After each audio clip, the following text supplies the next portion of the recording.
All right, we went ahead and sprung for the new EU2200i inverter generator.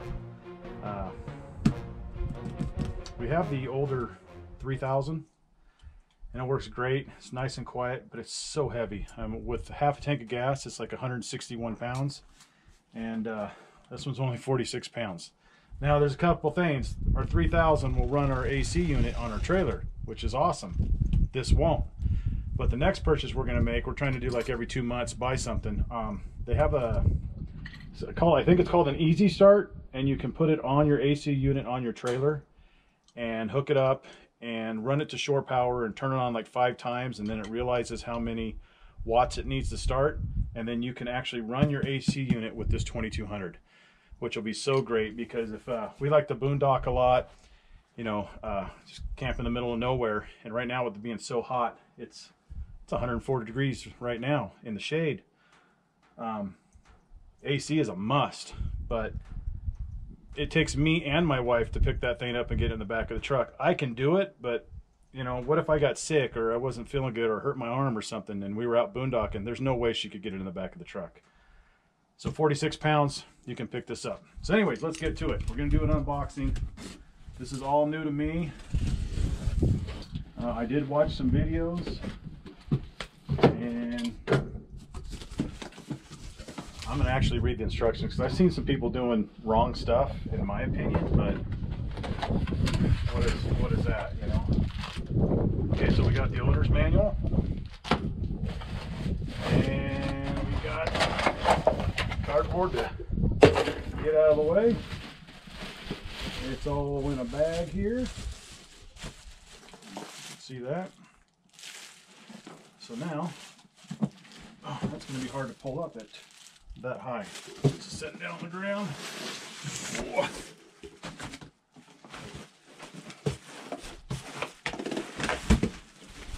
There we go.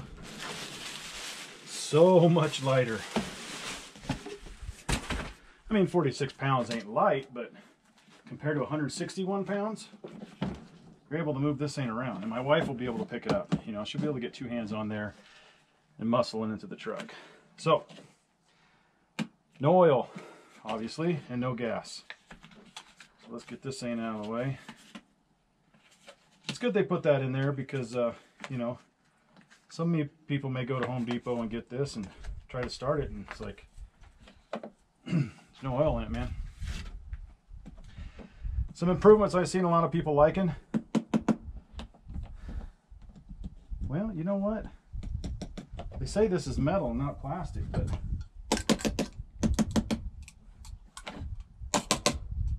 I don't know. That might be plastic. Oh well, curious on that. We get a screwdriver.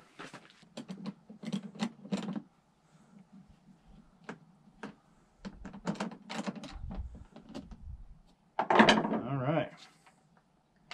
Okay. I like that. That screw don't come out without a little bit of force, because I always lose these dang things. So you set that down and it's like, where'd the screw go? And it went 10 feet that way. So that's kind of cool. Right here's our oil, air cleaner. Let's check out this air cleaner. I think it's like a TUI, 2-stage air cleaner, or 2 pieces of foam in there. Good. They did the same thing on that. That screw won't fall out, so you don't lose it. I like that a lot.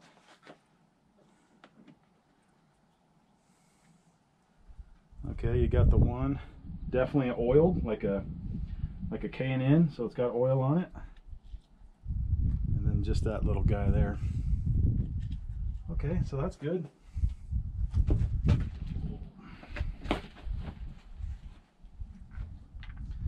So it's got the filter is oiled like a sponge, not a paper.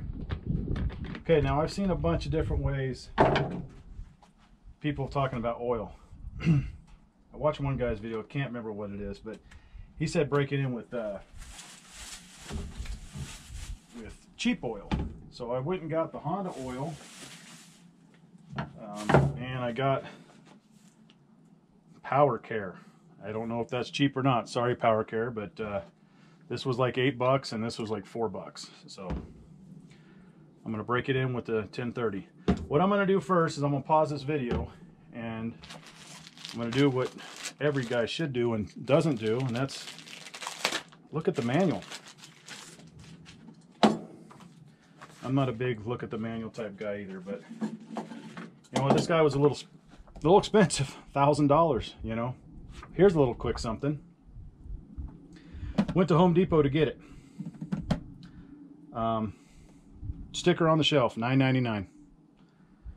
Out of stock, of course. Okay, walk up customer service, hey, can I order one of these? Sure, no problem. We can have it in, it was like 6 days. Actually, they could send it to my house faster than they could send it to their store. Which didn't make sense. Okay, sure, I'll get it. Okay, $1,049.99. Like, no, you have it on the shelf, price sticker, $9.99. I'm sorry, we can't sell for that. I'm like, you've got to be kidding me. I'm not one to make a fuss, but that's $50. So I'm like, so what you're telling me, since you guys don't have it in stock, you want me to pay $50 more for it to order it online and wait for it? Pretty much, yeah. I'm like, get me a manager, right? Manager comes over and, sorry, we can't adjust the online price. I go, it's more expensive online. Usually it's cheaper online. Yeah, I'm sorry, sir. I was like, okay, do you guys price match? Yeah, we do. Okay, then price match your own price. Anyways, big lady was getting a little upset. Not her fault. She just works there. She's not Home Depot. And so, long story short, if you go to get one of these at Home Depot, you have to buy it online at $1,049.99 or $97, whatever it is. And then she called for me and did like a price match because the sticker, I took a picture of it, the sticker on the shelf says $9.99, and they gave us our $49.97 back. So a little bit of complaint and a little bit of common sense, and we got $50 back. So if that happens to you, I encourage you to do that. So I'm going to pause it right here because you don't need to see me reading a freaking manual. 14 ounces engine oil. So I've seen people just go like this and just fill it all the way up. That's terrible. You don't want that much oil. Too much oil is almost probably just as bad as not enough oil. What is nice about this, I did read, is it's got a low oil shutoff. So if you get low on oil, the engine will stop. So that's a bonus. I don't have a very good filter, but this filter should work. So let's get to it. Let's get some oil in this bad boy. So I guess you could break it in with, you know, Honda genuine oil. I don't even think it's synthetic, but I did watch a couple, and people that work in small engine repair were all saying that it's better to break this in with cheap oil versus synthetic. Yeah, this funnel sucks, but we'll make it work. Maybe we won't.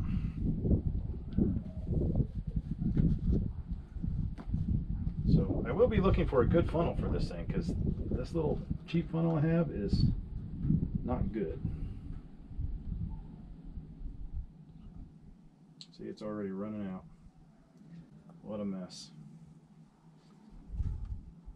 Brand new and already making a mess.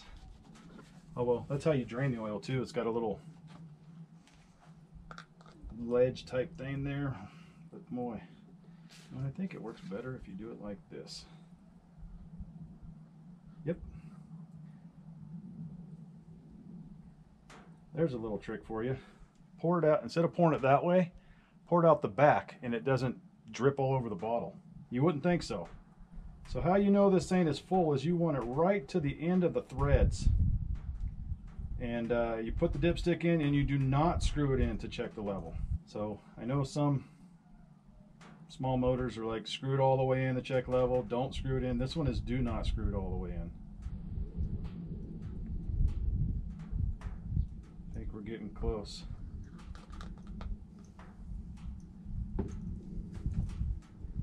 Yep, I think that's pretty darn close. Now, I don't see any minimum, maximum. It's just a dipstick, so put it in like that. it's on the dipstick, so I don't really like that. I like a minimum maximum line. Yeah, it's right at the threads, just a hair past, so I think that's probably good. Okay, battery died, sorry about that. But now that I have this off the tripod, I can get you in here and show you the oil in the little spout there.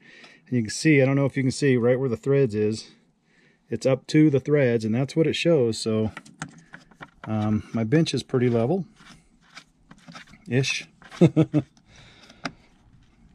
it ain't gonna be over full, that's for sure, because I can tell how much I put in here, not even about half of that, so that'll be fine. But yeah, that's just a little close-up.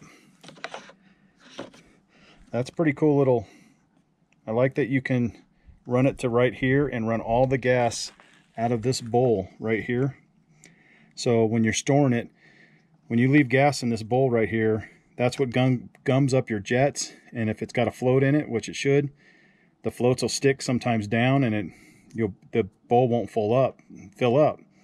So gas will just keep pouring on out. So that's a good feature. So if you're going to store it for any length of time, put it to that, let it run, let it completely run out of gas, and then shut it to off, and then store it. And that way there's no gas in here going bad inside here. You know, it's bad enough that if you leave it too long, the gas will go bad in here. Put some state built in it if you're going to let it sit for, 6 months or whatever. But you don't want the gas sitting in here, because these jets have the tiniest little hole, and if that gas gums up at all, this thing will run, and it'll go wrong, wrong, wrong. It'll surge. So that's a good feature. All right, I did a little math, and it looks like I got about 12 ounces in there. But it's right at the end of the thread, so maybe there was a little residual oil, because they have to put some oil in here, put some gas in here, run it from the factory, and then drain it. So maybe there was some residual, but I'm not super worried about it, because it's what the book says, thread-wise. And if there's not enough in here, this thing won't start and won't run. Now, I have watched some, and it says it can take up to 8 to 10 pulls to get this to start the first time. And one guy I watched, he sprayed, I don't even think he put starter fluid. I think he put brake fluid or brake cleaner in there to start it. I think that's not good. That should be a last resort to try to get something started. I don't think it's good on the stuff. The combustion's super high. I think it can hurt brake cleaner anyways. I think it can hurt rubber seals. So I wouldn't do that. I don't care if it takes me 8 pulls to start it the first time. So what? But then I also watched some other guys that you put some gas in here and you leave the valve. There's an on and off right here. So on lets pressure air in there, into it. When you're got in the back of your truck in a camper show or whatnot, you turn it off. That way you don't get the gas fumes. So that's a good thing. But anyways, he pours some gas in here, leaves it off, shakes it up, gets a little pressure built up in there to get the gas moving. So let's give that a try. Next shot, let's get some gasoline in this bad boy. I don't know about you, but I hate all these gasoline cans they have nowadays. They're supposed to be safe and not let crap in the air or whatever, but you end up spilling so much more gas in here than you do with them old ones with the little nice little flex tube and just pour it in there. All these new ones, man, I don't know. Maybe I'm getting old and sounding like one of them old grumpy men, huh? Get off my lawn. Back in the day, my gas can didn't have all this crap on it. But seriously, these new gas cans suck. But, here in the great state, the People's Republic of California, we can't let any of that vapor get in the air. But by gosh, we can allow you to spill 1.5 gallons trying to fill up half a gallon. Let's see how this works. See what I mean? Oh, I frickin' hate them. Frickin' hate them. Brand new generator, and you can get all that gas over it because of these stupid gas cans. Absolute crap, if you ask me. Now you don't have to worry about smelling gas vapors coming through here because you just wiped your whole freaking generator down with gasoline. Oh well. Gas ain't as bulging. Again, you can't do it. Oh, these are the worst, guys. That's very frustrating. If you would, leave in the comments below on a great gas can to get, because these absolutely suck. See, you can't do it.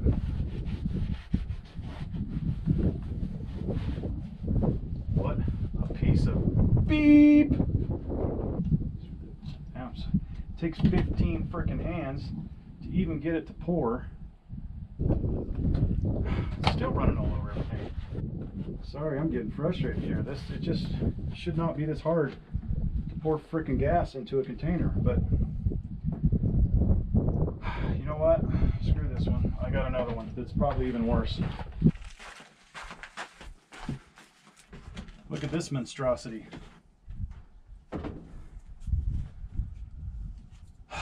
Boy. How many hands will it take to make this one work? Oh, this is ridiculous.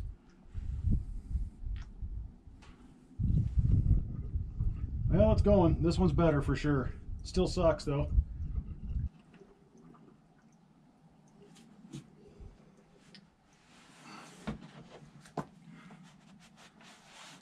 All right, I don't know how much is in there, but I know I got enough to start it. Yeah, please leave in the comments below if you guys know a really good gas can, because I will purchase one, because that's very irritating. Sorry to get upset like that, but my gosh, it shouldn't be that hard to pour a little bit of gas. New rag, bottle of Simple Green. Let's clean our brand new generator to get all that frickin' gas smell off it. I tell you, sometimes it's the small things that just irritates a man. Am I the only one? Am I the only one? I can't be. There's got to be other guys out there that gets just as frustrated with something like that. I've got some old jerry cans. The problem with that is I can't find any of them the old rubber seals that got the one hole in it that you put on. I guess you could probably always make some. Maybe I ought to YouTube that, because they got the nice metal one that you can bend and it stays in place. It's got a little screen on the end of it. I mean, it's metal. It's just all this new regulation safe stuff is anyways, enough harping on that. Let's get back to this bad boy and see if we can't get her started. So we got the gas in it and all on it. I believe we have at least 12 ounces. Well, I know we have 12 ounces of oil. There may be an ounce or two left in there, from when they tested it. I'm hoping that's the case. If not, it won't start. So most people say 10 times to get it to start. So I guess let's put this back on. And let's see, how does that click in there? Okay. There's some little tabs right here. And there's some holes right there, pretty easy. Line those tabs up. Go like that. Find your screwdriver. Screw it in. I like that you can't lose those screws. So you got the choke. Run. So we'll choke it. Here's the front. Eco, they say you want it off to start it.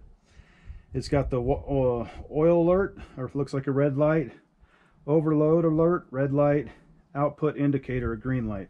You got a 20 amp breaker right there, your 120 volt there, and this is for the companion. So if you get two of these, or even have the old 2000, you can buy that one, and that one will come with the wires, and you can hook it up into this, and then you'll get 4,200. So with 2 of these, you could run your AC on your trailer without even having that little thing. I think that little Easy Start's like 250 bucks. These are 1,000, so unless you really need all that, yeah, I'm gonna buy the Easy Start. So let's give it a try. Like I said, the one I watched, you need to turn that on. You're supposed to turn this on, but he said give it a couple shakes with this off. That way it pressurizes. And try to start it with this off. And as soon as it starts running, turn it on. So here we go. 1, 2, 3. Is that in the choke position or not? That would be run. That's got to be choke.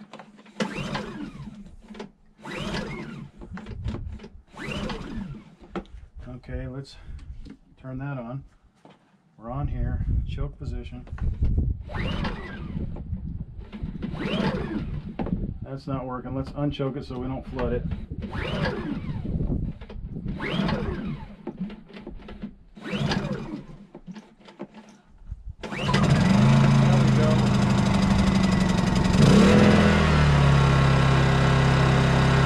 Okay, so that's deceiving. That is the choke position, and that's not. So I didn't have it choked. That's why it didn't start. Boy, that's quiet. I hope you can hear me. That is so quiet. And that is on full blast. So let's put the eco on.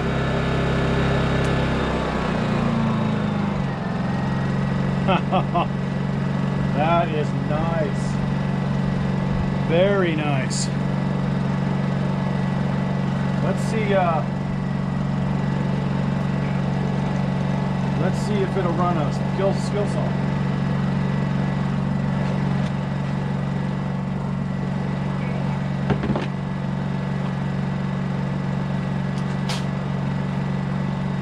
I'm going to turn the throttle up because this draws a lot.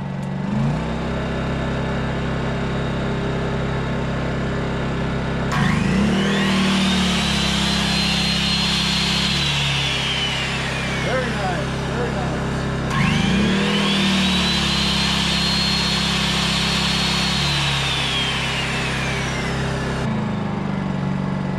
15 amp. 15 amp, so I guess it just runs a skill saw. I mean, this is heavy duty skill saw. It's not your little Black & Decker. Anyways, wow, very nice.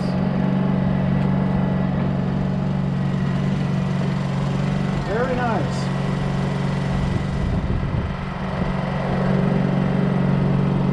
I like it. Okay, so if you're watching this and you're getting one, that is choking it. That is not choking. So all the way this way to start, then kick it off a choke. Little deceiving there. Little deceiving. At least for me, maybe I'm backwards, but I thought since this was where it says choke, that means it was being choked. But this is the choke position and this is the unchoked position. Not a problem, not a big deal as long as you know it. Man, I'm really impressed with how quiet this thing is. That is quiet. Very quiet. I hope it comes through good in the microphone. I think you have to choke it every time you start it. That is cake, guys. I don't know if you see me. I'm used to finding where it hits and then really give it a tug. It doesn't even have that. You just pull it. Very, very nice.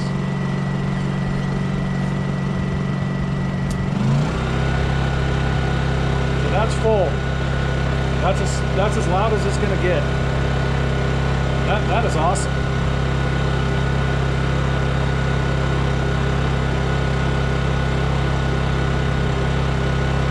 Very nice.